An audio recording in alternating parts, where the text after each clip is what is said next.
This is another iRaw podcast. We podcast to make the world a better place for animals.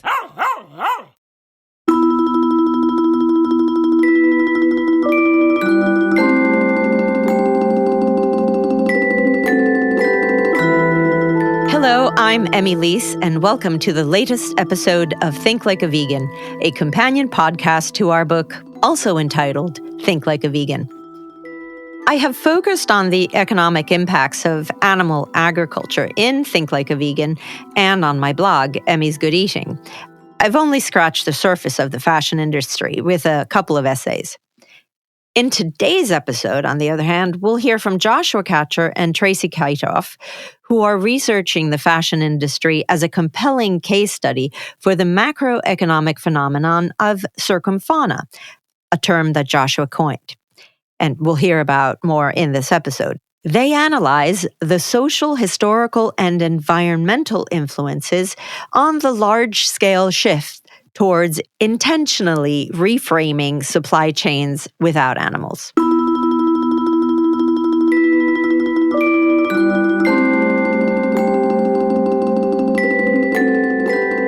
My guests today are Tracey Katof and Joshua Katcher. They have teamed up to explore a very interesting economics-related angle of animal use, and I have to thank Professor Steve Pressman for making the introduction. Steve was my favorite economics professor at university, and he's still a good friend today. Welcome, Tracey and Joshua. Thank you so much for having us. Thank you, Emilia. Great to be here. I'll introduce my guests before we hear from them. Tracey Katof is a financial analyst and an economics writer and educator. She received her master's in Humane Education from Valparaiso University and the Institute for Humane Education.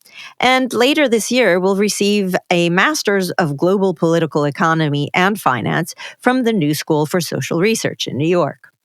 Joshua Katcher is a fashion designer, author, and educator who has taught at Parsons, has lectured at universities internationally, and lobbied in the United States for sustainable and ethical fashion. He's the author of Fashion Animals, the creator of a men's vegan lifestyle website called the Discerning Brute, and founder of the vegan, ethically made menswear fashion brand Brave Gentleman. If all of this wasn't enough, he's also co-founded the vegan cheese company Rind and coined the term circumfauna, which we'll hear about in a moment. Joshua coined the term circumfauna in his book, Fashion Animals, but the term has broader application. It refers to the totality of intentionally bypassing animal inputs in global value chains. In his book, Fashion Animals, Joshua reminds us poignantly, let not the sameness of fashion garments give birth to an enormous group of living beings who are without self. With that, Tracey and Joshua, the floor is yours. So I think maybe the best way to get started is to just introduce the concept of circumfauna, how we came to it, and what it looks like through a fashion and economics lens. I came up with the term circumfauna when I wrote my book, Fashion Animals, which was published back in 2019. And I was trying to come up with a term to describe the move away from using animal materials without calling it vegan, because I noticed that a lot of the motivations for moving away and bypassing animal materials and replacing animal materials wasn't always based on ethics or a moral philosophy. It was sometimes a strictly economic decision or an environmental decision or a decision based on social trends, cultural change. And it was much more nuanced and much more complicated than just labeling it vegan fashion, which caused a lot of controversy in and of itself when a brand would put out a product and call it vegan when the rest of their collection was clearly not vegan. And I think it created a lot of confusion. So I came up with this term circumfauna. I thought about what does it mean to go around something, to bypass something? And when we find a way around animals as inputs in supply chains, the term just sort of occurred to me. Circumfauna, a way around using animals, a bypassing of animal inputs. And quickly realized that this had much broader use than just in the fashion context. Would you agree with that?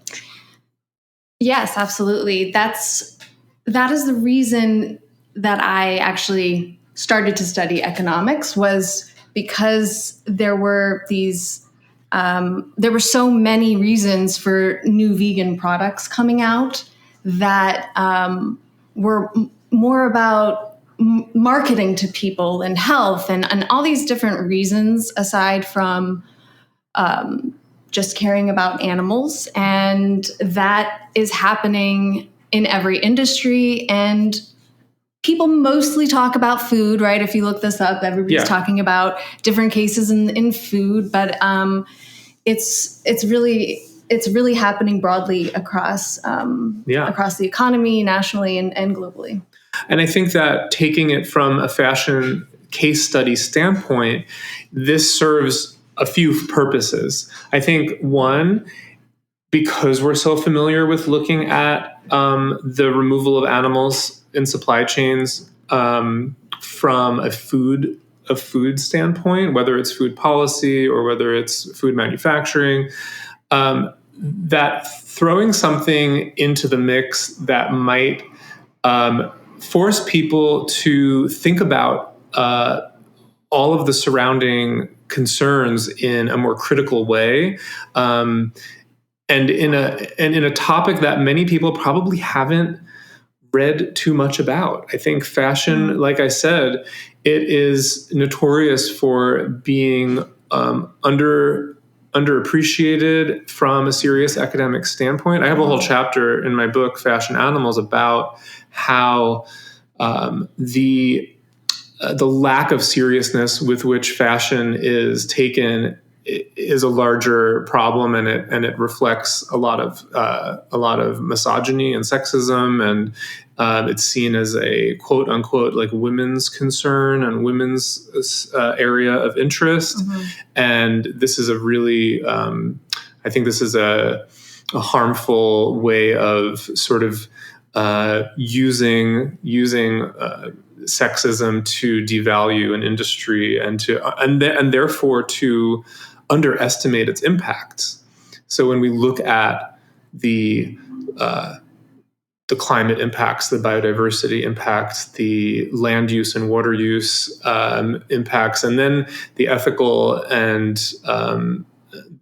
implications of fashion's use of animals and use of labor, these are all things that end up sort of being seen as a sentimental concern rather than a serious economic concern or a serious political concern or a serious social concern. Fashion as a sentimental and emotional and expressive and creative field is something that we need to kind of get that perception of it out of the way. And I think that this chapter really helps illustrate that. Let's read our full definition of what circumfauna is to like really dive in. Circumfauna is the category of ecological innovation focused on bypassing animal inputs. The term can also be used to refer to the products and outputs that result from this approach. For example, circumfaunal foods and circumfaunal materials.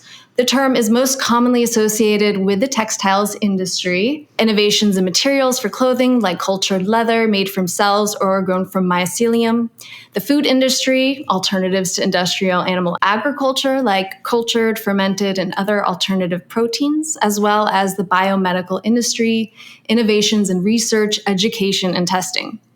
Circumfauna has been steadily increasing since the beginning of the 21st century, and in the food industry alone, the market value of products bypassing animal inputs can be expected to swell to $162 billion in the next decade, from $29 billion just in 2020. And that quote is from Bloomberg Intelligence 2021.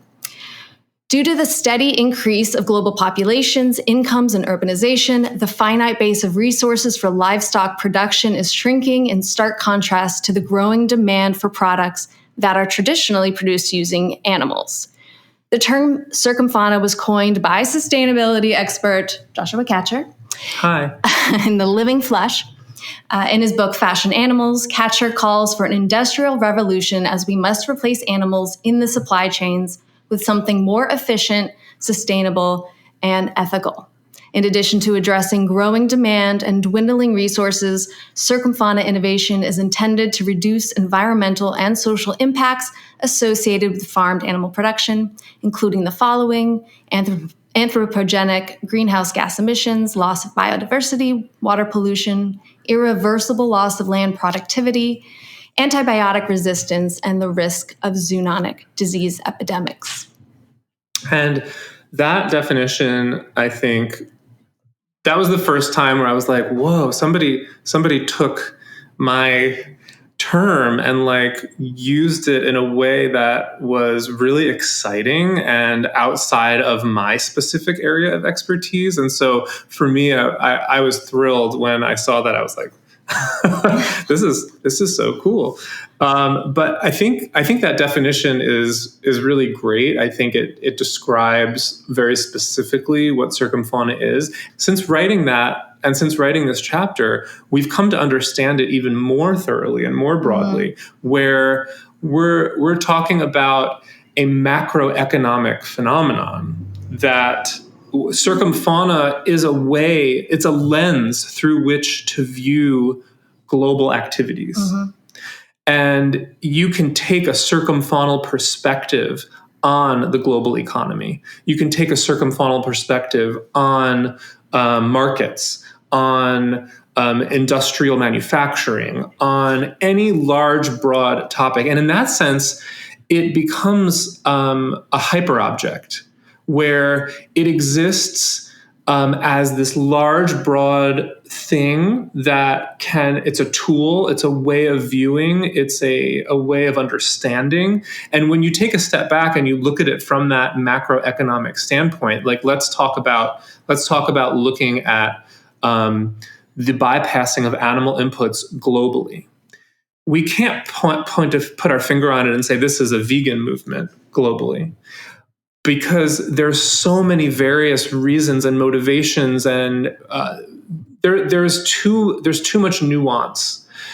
But we still need to understand it from that perspective, to look at it from that macroeconomic perspective, because seeing the global shift as a totality, I think, really is helpful to any academic, any lawmaker, any researcher who is looking at global trends and trying to understand why things are happening. And it can't just be veganism. Mm-hmm. It can't just be animal welfare. That is certainly part of it, and I know for people like you and I, that's one of the main reasons. That's one of the main reasons for us. But let's talk about some of those other nuances that are in there that we cover in the chapter. Mm-hmm. Yeah, and I want to say that when you first hear or read, every time I read that definition or look at it, I always have this kind of moral ethics lens to all these environmental issues and human rights issues and land degradation. But with an economics lens, you're just seeing that as money escaping from profits. Because risks are higher, because there's less land available, our land's worse, so we have to make it better in order to continue using it for animal agriculture and other industries. So it's a lot of times less about the actual morals and the ethics of what's happening to our world and to living beings in our world, and more about the impacts that those things have on profits. And that's just the reality of why businesses shift, why huge transnational global businesses are going to shift their entire supply chains. Not just like, oh, vegans are growing, but there's so many reasons, to shift. Yeah. So we introduced the concept of circumfauna. We discussed this economic, global economic, macroeconomic viewpoint. Let's talk about some of those reasons why the movement away from animal inputs is happening. And I think because this chapter focuses on fashion as a case study, we can use some of those fashion examples. The online retailer Yoox, for example, in 2019, they announced that they would no longer sell products made from fur, angora, or exotic animal skins. And this particular company's decision was announced as having an ethical component to it. They claim that the reason that they were moving away from these materials is that there were concerns to meet the demands of consumers. Mm-hmm. And I think that, we've talked about this idea of supply and demand as a bit of a mythology from an economic standpoint. That perspective and a lot of the ways that we view the world and things how the world works really comes from what we think is inaccessible knowledge, which is economics. Mainstream economics has some pretty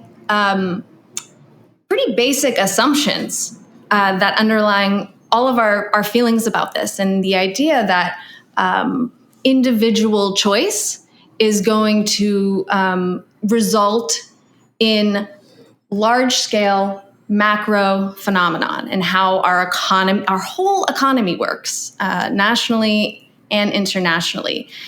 This is referred to as perfect competition. And the focus on competition is around the idea that you have all of these different firms or businesses, and everyone has perfect knowledge, right? It's all about this perspective of what's perfect versus imperfect.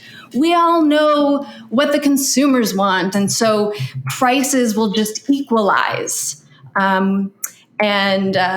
Consumers, on the other hand, have perfect knowledge and perfect information of where to buy everything and everything that they want. In this perfect world, individuals, they're kind of the law of the land. And we see how dangerous this is in politics, just individualism and pulling yourself up by your bootstraps, and how things like that are used to deny sexism and racism. Because, you're an individual, and if you work hard enough, you can make it in this world. And so we take that into our social justice movements, as long as we as individuals buy this and do this, we have the power. And yes, grassroots movements are the reason that we make that there's any social transformation has been made. That is absolutely profound and important, and I don't want to negate that. But we also have to look at the system we live in and all of these different forces, right? A phenomenon isn't really the examples we see. It's not this thing in front of me. It's not this table. It's not this shirt. It's not that food. It's about everything that comes before it. And in our world, it's about the flow of money, right? How money is used and how individuals only have their own body to exchange, their own labor to exchange in this economy, and what that does, inequality and the power dynamics. All of that is denied in perfect competition. We'll pause for a short musical break and return with more from Tracey Katof and Joshua Katcher. This is Yushima by Matthew Gerstenberger.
We're back for the second part of Tracey Katof and Joshua Katcher on the economics of circumfauna, a fashion case study. I think this touches on the importance of talking about global value chains. It sort of misunderstands the role of the individual, the consumer. We've been trained to see ourselves within this economic system, consumer capitalism, as consumers. We're not citizens, we're consumers. And consumers are receptacles. We're not active, we are passive, we consume, we take in the stuff that's coming out of these global value chains that are being sort of managed and run by larger forces. And I think that maybe that plays a role in our perception of what's going to bring about shifts and changes, especially from a macroeconomic standpoint. Mm-hmm. We think, if I go to the supermarket and I buy this product, somehow that product is going to get back to the forces that be, and it's going to create more positive change. There's kind of an image of a world, like whenever you're thinking about like interconnectedness and globalization, and you see all the like a drawing of all these like lines and arrows of all the places, that's like a value chain. That is like this kind of invisible flow of knowledge and money and information. Global value chains, at the center of them is the multinational enterprise, also known as a transnational corporation. These are, tend to be located in the global north, right? So in the places that have the most power, of course, US, Europe, the West. Yes. Or better name than the North and the South or the West and the East. We have the global core, where kind of the core of profits go to. And then the chains, we've seen how production has kind of moved offshores. And so now you have it separated from a lot of the consumers. And the production is now like in these little links all over the world and connected through, the exchange of money and resources and labor. And I think it's important to note that your description of, we have this visualization of a globe, and there are, you can, as you described, you can see these sort of these global value chains moving in directions, and it's an extractive, there's a power structure there that exists at a larger scale. And that power structure is what you're describing as the global core, where it isn't just a random and equal and even movement of money and objects. It is moving in a very specific direction towards the global core, and it is an extractive movement where we're taking from the more powerless and channeling it towards the more powerful, and the more powerful places where consumers are consuming these products and these objects and these values, these monies. They are disconnected intentionally often from those value chains, and the intent to disconnect it's a lot of it is to hide what's going on in those places where the maybe the beginning steps of those value chains are happening. So, for example, a faunal fashion value chain. So the opposite of circumfaunal would be faunal. So a faunal value chain would be one that is reliant on animals. It's not looking to bypass animals. So a faunal fashion value chain, let's take merino wool, for example. It would include everything from clearing native Australian land for grazing to a knitted wool blend sweater hanging on a rack in another country somewhere far away from Australia, and everything in between. So that first step is, we've got to clear this native land. And how do we do that to make room for sheep to graze? Maybe that involves indigenous land theft. Maybe it involves the pushing out of native species. in order to pose less of a threat to the sheep, because sheep are not native to places like Australia, where one of the top wool producers in the world.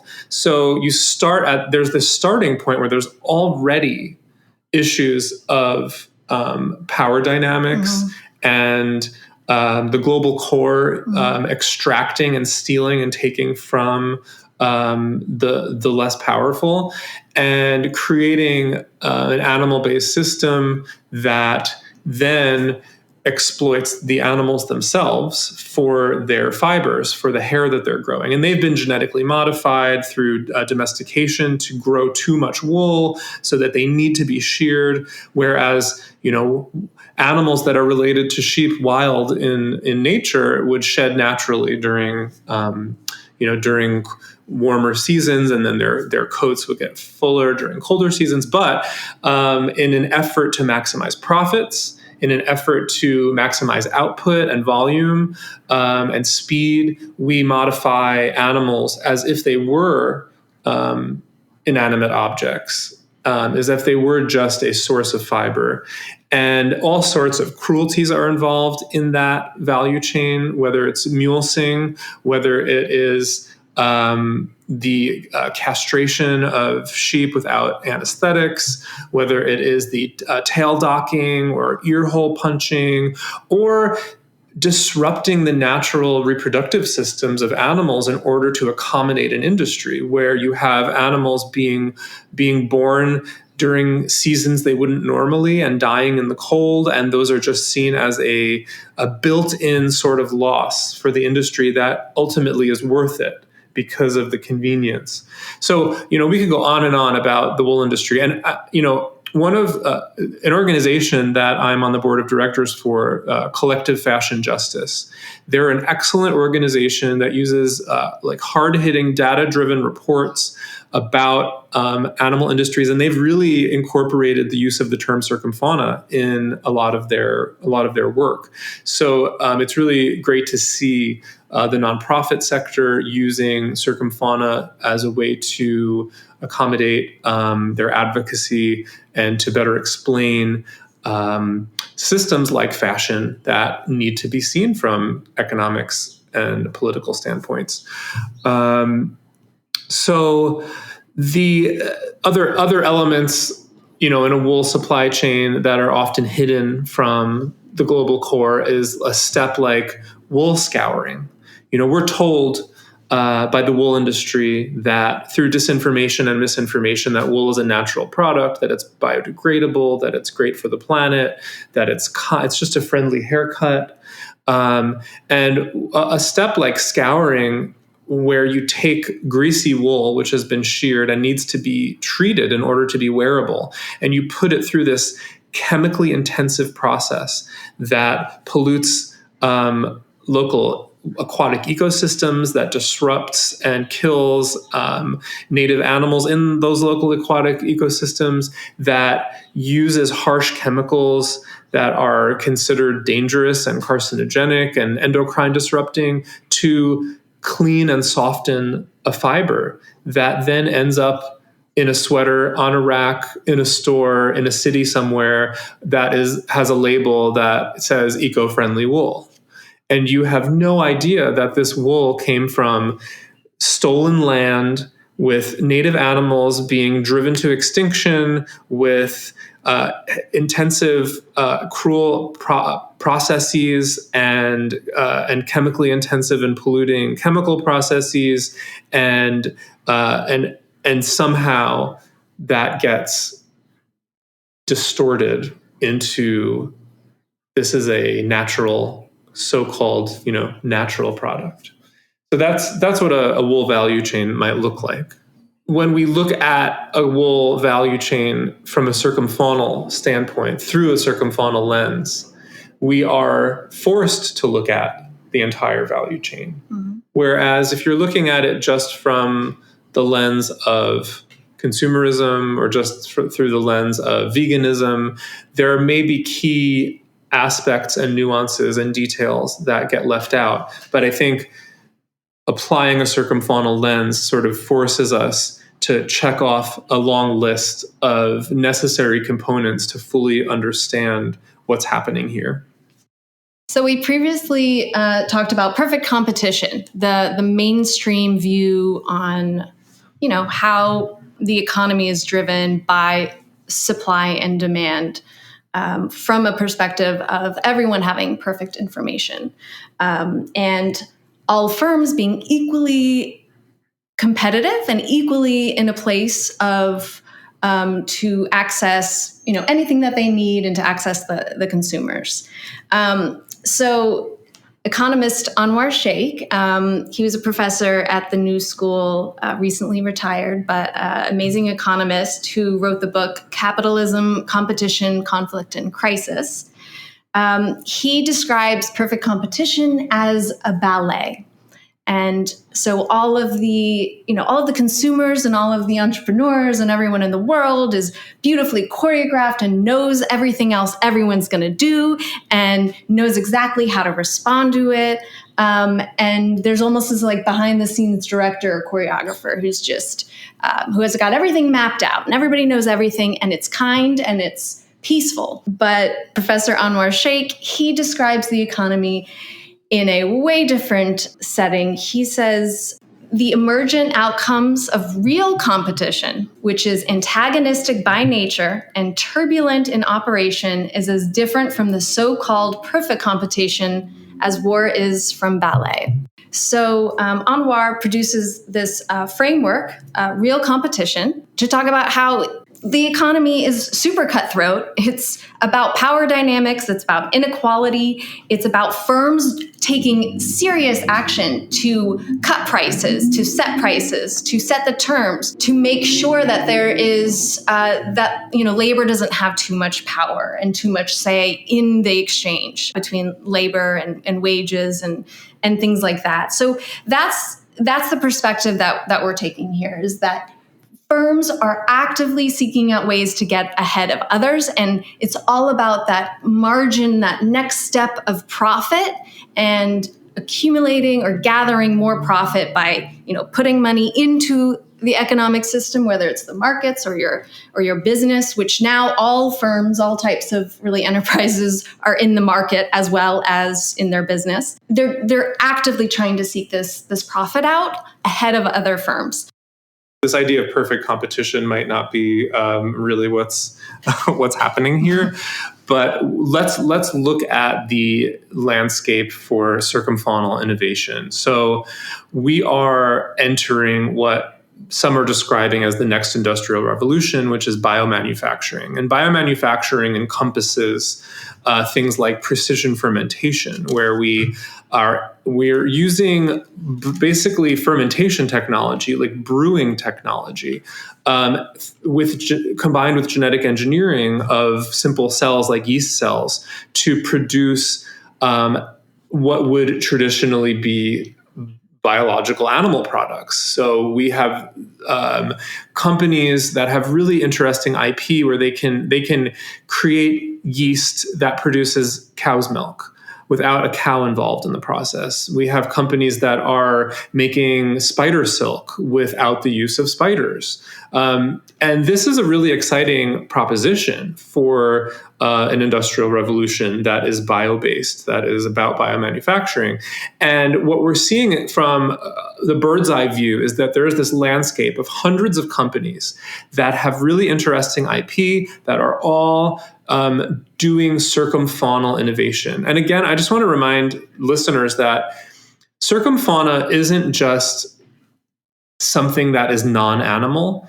Circumfauna has to do with the intention to bypass animal inputs. It isn't just like, here's a glass window, that's circumfauna because glass is not animal. It is intentionally trying to displace and replace and bypass animal input. And it reminds me of you're going to see a water bottle and it's like gluten-free water. It's like, this has nothing to do with water in the first place. So I think that's a really important thing to mention because it can get confusing. It can't just be a company that happens to not use animal inputs. It has to be intentionally bypassing those inputs with hopefully something superior, something that is more efficient, more sustainable, whatever the characteristic that makes it better. And in the market, the hope is that this better product will outcompete and outperform its traditional faunal counterpart. So there's this bird's eye view, all these companies making all this really great IP. They're all operating at pilot scale or bench scale. Very few have made it to industrial scale, commercial scale manufacturing. And the reason why is because the infrastructure doesn't exist. There isn't enough capacity. The thing that all of these companies need is capacity, especially when we're looking at precision fermentation, which is going to be the first wave of this innovation. We can have, from the fashion case study standpoint, we can have theoretically all silk in the world grown, brewed by yeast cells in the laboratory. And it is less energy intensive, less land intensive, less cruelty involved. It has all of these benefits. And the same thing can be said for leather. We have emerging precision fermentation leather technologies that are based on collagen, where we're doing lab-grown collagen. And then a technology that's a little further off in the future is cell culturing for leather, even though the IP exists and the proof of concepts exist. It's happening at bench scale and lab scale, but it isn't quite ready to commercialize at an industrial scale. The infrastructure doesn't exist. All of these startups operated on a capital light, from a capital light standpoint. They assumed we're going to do our raises, we're going to get our technology going, and we're going to rely on co-manufacturers. We're going to rely on this idea that the infrastructure will appear. It will manifest somehow through this demand. And we are facing now a crisis in circumfaunal innovation because if we don't catch up with infrastructure, if we don't create that capacity, we're going to have a lot of these startups going under because they have nowhere to scale their technology. And so this is more than just about consumer demand. People might really want cell-cultured leather, cell-cultured meat. This is an exciting thing that a lot of consumers have, in polls have said that they would be excited to buy and to have. So, but for some reason, there's other forces at play. Mm-hmm. And those forces are regulatory and legislative and infrastructural and economic, and then the power dynamics of the companies who would be threatened by these technologies. If they're not going to benefit and profit from it, what are they going to do to prevent it from happening? Yeah. Pharmaceutical industries that have some of this biomanufacturing capacity, it can be up, and alcohol, like brewing companies, have some of this existing capacity. Can they free up some of their space for this innovation? What is that? What's in it for them? These are all dynamics that are happening around circumfaunal innovation, and they're all profit-led. Forces happening, and whether or not they're going to be able to scale and what industries are going to be able to work together. Yeah. We might say to ourselves, the motivation behind this innovation could be anything from 80% of rainforest is being cleared for cattle grazing. We know the impact of grazing, that there is no sustainable scaled grazing. Grazing is one of the most destructive. It's the single, according to the Center for Biological Diversity, grazeland is the single top driver of species endangerment at least in the Americas. And biodiversity is going to be the next mainstream environmental focus after climate crisis. Mm-hmm. Not that we've solved the climate crisis, but in addition to how mainstream the conversations around climate crisis has become, biodiversity is next. And grazing is not a sustainable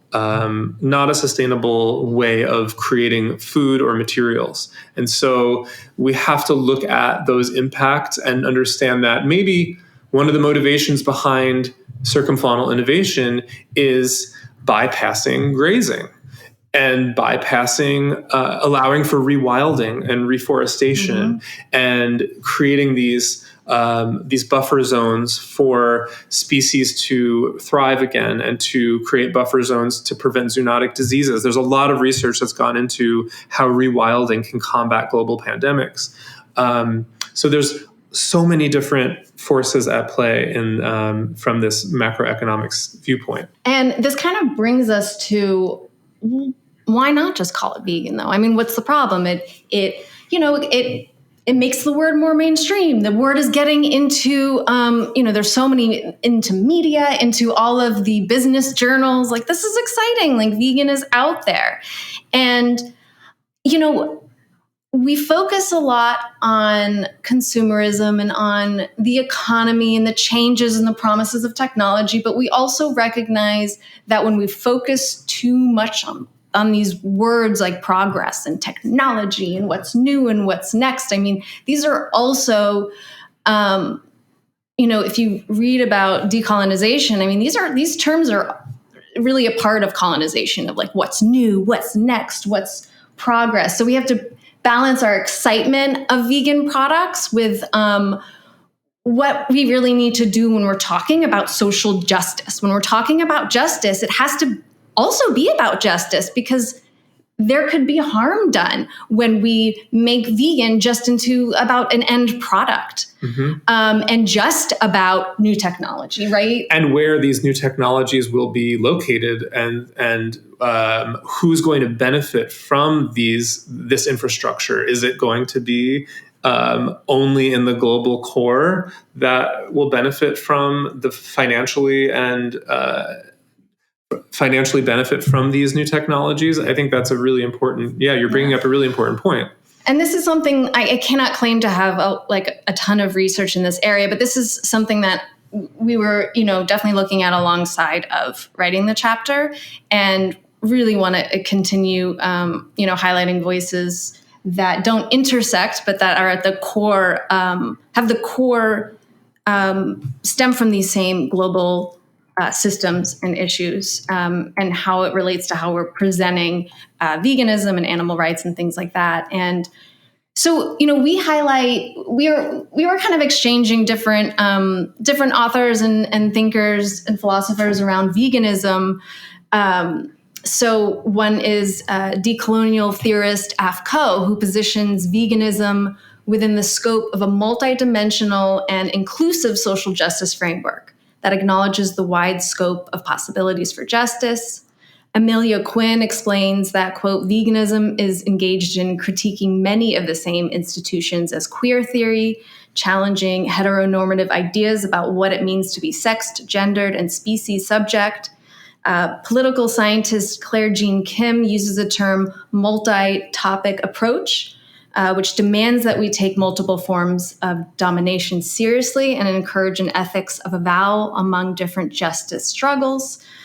And the project before us, it's also an extensionist one. While veganism in the mainstream media often highlights the voices, of people with white privilege, which is, acknowledged by a lot of people in the community. Che Gossett, Black non-binary critical theorist, highlights the ignored or erased contributions to animal liberation. I think a lot of people, know his quote. Frederick Douglass, to France Fanon, and Angela Davis illustrate that the Black radical tradition offers up as part of W.E.B. Du Bois called The Gift of Black Folk, a vision of freedom for all life. And so, when we want to claim a consumer, like this macro phenomenon economic movement, and just put the vegan label on things that aren't vegan and don't have the core of justice and these type of approaches of these authors, that I mentioned, then are we, how are we diminishing veganism or social justice? Veganism as a justice movement, it has to be inextricable from a justice framework. And you can't have a justice framework without including an intersectional approach to justice. And I think that gets left out in what we would consider like big veganism or white veganism or consumerist veganism, where it's just about yummy products and fun materials and, these end products that sure, there's a benefit to having them to create desire and aspiration around moving away from animal inputs. But ultimately, it's not about shopping. It's not about consuming. It's about justice. And I think that's why we can't just use the term vegan with a broad stroke to apply. And that's why a term like circumfauna is important, because it becomes just, let's look at a macroeconomic perspective of animals and supply chains and understand how and why these shifts are happening. That's it. Let's not attach a moral or justice framework to it. And it therefore becomes a tool to look at both sides, to understand where are the shortcomings. Why isn't there a justice element in certain places? And why is there a justice element in certain places? Thank you so much, first of all, Tracey and Joshua. I really appreciate this. Absolutely fascinating, and I completely see the world in a very similar way in terms of reconciling the justice, the critical component of veganism, which is a justice and fairness one, and the reconciling it in the what I always call we live in a capitalist non-vegan world, so you have to adjust and reconcile those two things. And I love that you said products isn't veganism, because that's something I'm going to be speaking on soon as well. And a couple of things.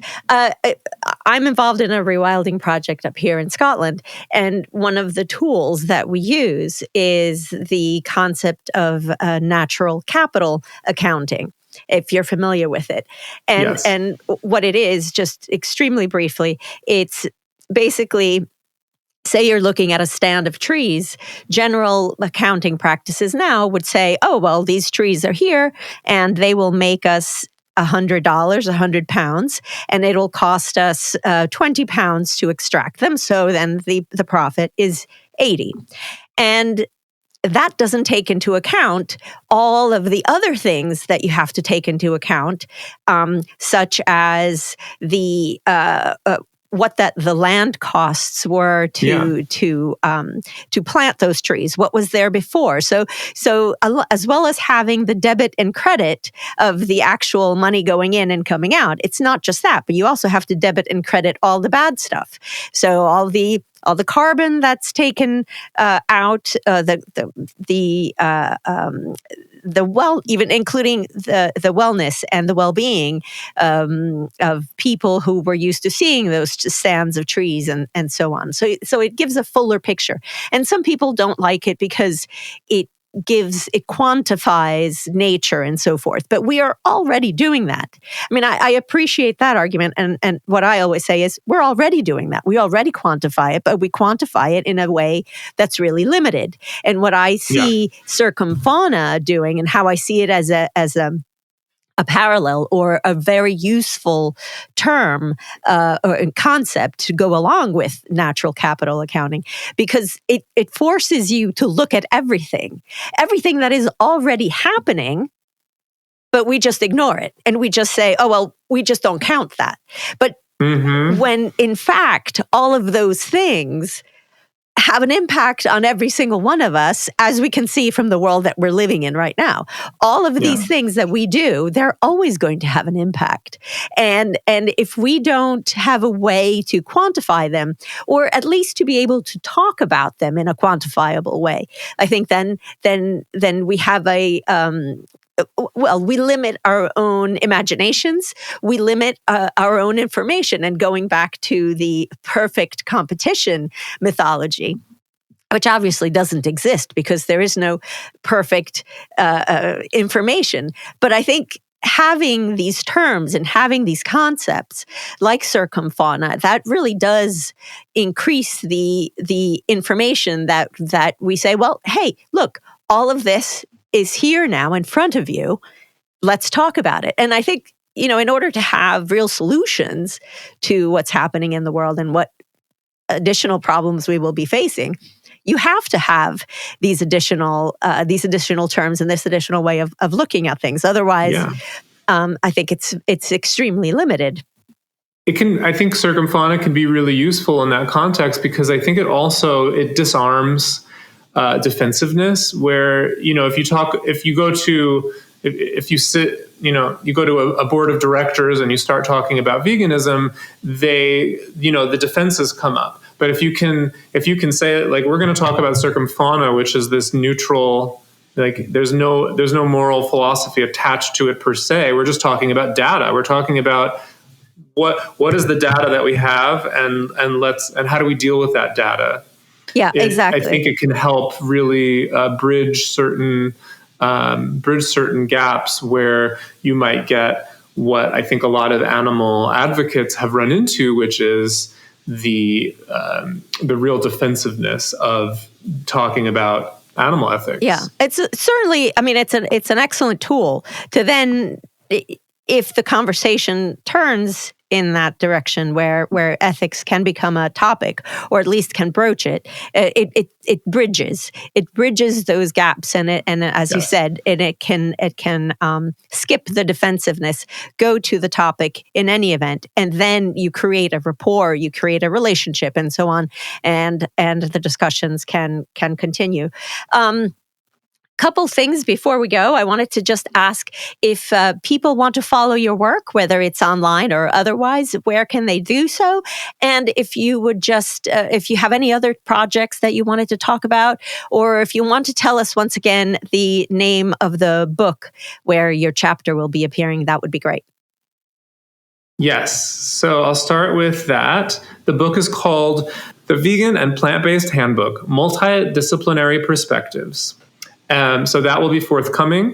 To keep in touch with Tracey and I, you can just, I guess the best way is to, I usually announce everything that's going on social media on my Instagram page. So you can follow me at Joshua_Katcher. That's JOSHUA_KATCHER. Yeah, I mean, I am not too visible at the moment online. So you can always hit up Joshua and be like, where's Tracey? But you can search me online. I have a couple publications coming out, I believe this year. And I'm just really focused on research right now. And I'm really happy to write and speak, but I just want to put my head in the books and keep researching. But my Instagram is Tracey, TRACEY YONA. So Tracey Yona. And I will plug one thing. Speaking of animals and fashion, there's a really great documentary film that I am honored to have been part of. It's called Slay, SLAY. It recently came out. It's available on streaming networks like the documentary network Waterbear, and I think you can get it on iTunes and some other places. If you go to the website slay.film, it is an in-depth, critical look at animals and fashion. And not just that, but environmental impacts, human labor impacts, human rights issues, it really brilliantly and beautifully documents this industry from an intersectional standpoint. So I highly recommend anybody who wants to know more about the fashion industry and its impacts on animals, the environment, and labor, check out slay.film. That's fantastic. Well, thank you again both so much. Really appreciate it. And thanks again. We appreciate it. Thank you.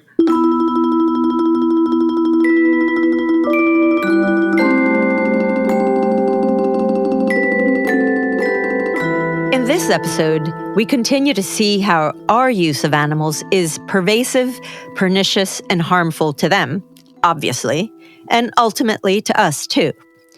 Imagining and showing a world where using animals isn't the norm is necessary and vital.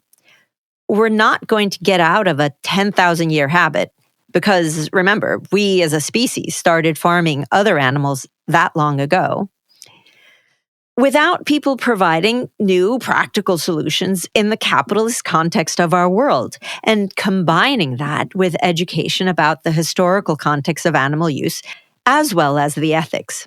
We've got to change minds and hearts to effect that real lasting change. Next time, Dr. Josh Milburn joins us to discuss the ethics of feeding animals. We burn things up when we go round. We speed things up when we go round. That's it from me, Emilia. Thank you for listening. I'll post a transcript in due course on our website, thinklikeavegan.com. Remember, you can get in touch by email at thinklikeaveganbook@gmail.com or find Think Like a Vegan on social media. You can find me, more of my work and my upcoming events at emmysgoodeating.com and on social media. Subscribe to this podcast, share it with others, and leave us a review. And you can buy Think Like a Vegan anywhere you buy books and audiobooks or request it from your local library. Production credit goes to Jim Moore of Bloody Vegans Productions. Theme music provided by Jenny Moore's Mystic Business from the eponymous album. The opening tune is Flashback, and we close with Tear Things Up. The interval music is by Matthew Gerstenberger, aka Seismicity, on SoundCloud.